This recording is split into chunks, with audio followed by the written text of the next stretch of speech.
know that the freedom rides and a bulk of the civil rights movement was focused towards getting equal protection under the law, right? Some of us got the Disney line that it was just about integration, right? While integration was a part of the civil rights struggle, equal protection under the law was one of the most critical pieces, was the highest, was the hierarching umbrella for folks in the movement, right?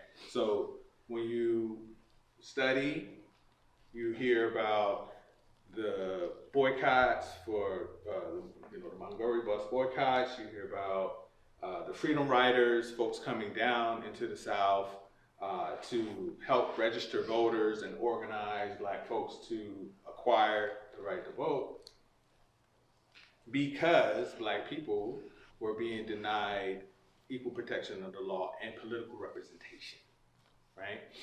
And so the Reconstruction period is interesting because, Black people were taking up seats in the early 19 teens all across the South, right? We were moving, voting, and getting elected, right? And I take this picture as an image of, this is from Wilmington, North Carolina.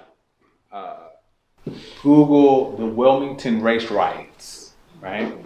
And what happened in Wilmington is that the public vote elected Black people to public office in Wilmington, North Carolina.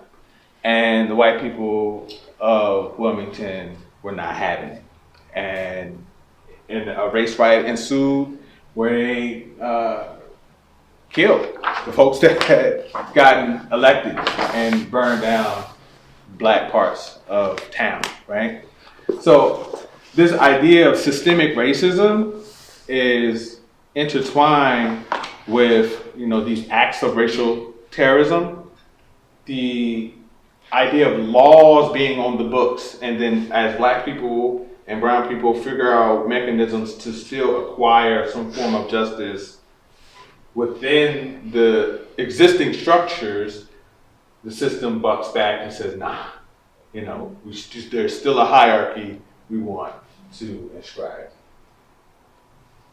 But our resiliency is inherent.